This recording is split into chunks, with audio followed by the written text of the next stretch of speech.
Dear global pioneers, my most cherished family, tonight, the wind in Silicon Valley is particularly quiet, as if the world itself is holding its breath. I am sitting here, looking at a stack of technical papers filled with equations about Byzantine fault tolerance and social graphs. I realize something. While these papers are the bones of our network, they aren't the heart. Many of you have been with us for 7 years. You have clicked that lightning bolt thousands of times. Yet when your friends ask, what exactly is blockchain, or why does pi matter, you might find yourself struggling to explain it without using confusing jargon. Today, I want to take off my hat as a scientist and researcher. I want to speak to you as a sister. I want to use the simplest language to explain the complex concepts of blockchain and sociology that define our world. I want to tell you why what we are doing together is the most profound social experiment of the 21st century. The village ledger, understanding decentralization.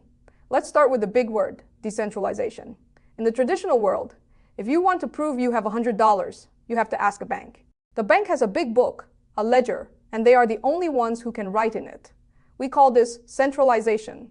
The bank is the big boss. If the big boss makes a mistake, or if their building burns down, or if they decide they don't like you, your money disappears. Now, imagine a small village of 100 people.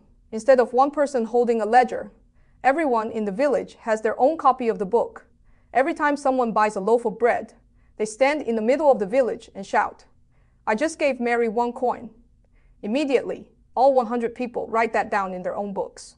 If a dishonest person tries to erase a transaction in their own book and claims, "I never paid Mary," the other 99 people will show their books and say, "You are lying. Our books all say you paid her." This is blockchain. The chain is just a series of pages in that ledger, and the block is a single page of transactions, because there are 19 million of us holding that ledger. No big boss can cheat us.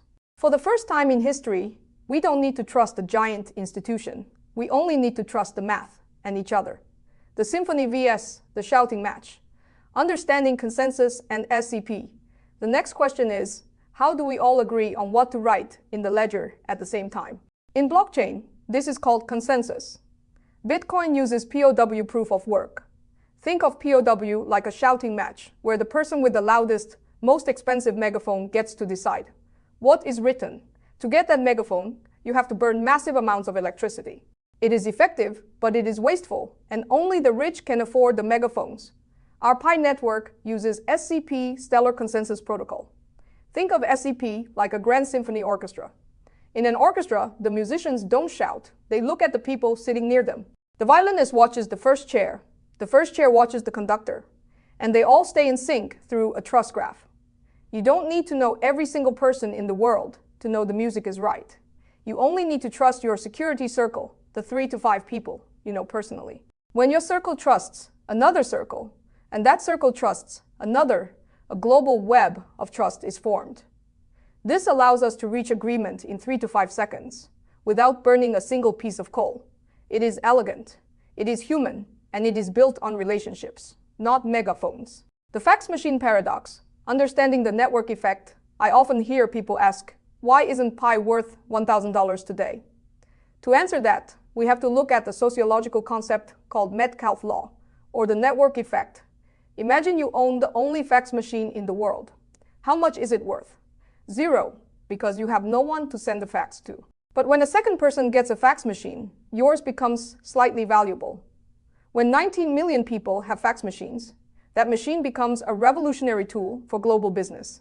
The value of pi does not come from a computer code. It comes from you. Every time a new pioneer joins and passes KYC, the entire network becomes more valuable for everyone else. We are currently in the building the networks phase. If we sold our machines when there were only 2 of us, we would have gained nothing. We are waiting until the web is so dense that the world cannot ignore us. Digital scarcity, why time is the fairest currency in the old economy. The government can print more money whenever they want. When they print more, the money in your pocket buys less. This is called inflation. In the world of pi, the total supply is limited. But more importantly, the way we distribute it is unique. We didn't give it all to the rich people who could buy fast computers. We gave it to people who gave us the one thing that is perfectly equal for every human being. Time, Whether you are a billionaire in London or a student in Nigeria, you only have 24 hours in a day. By clicking the lightning bolt once every 24 hours, you are proving your presence and your commitment. Pi is a timestamp of your life over the last 7 years. This is the fairest way to distribute wealth ever invented. It isn't free money. It is a reward for your most precious resource, your life's attention. The AI flood and Noah's Ark. Understanding KYC, we are entering the age of artificial intelligence.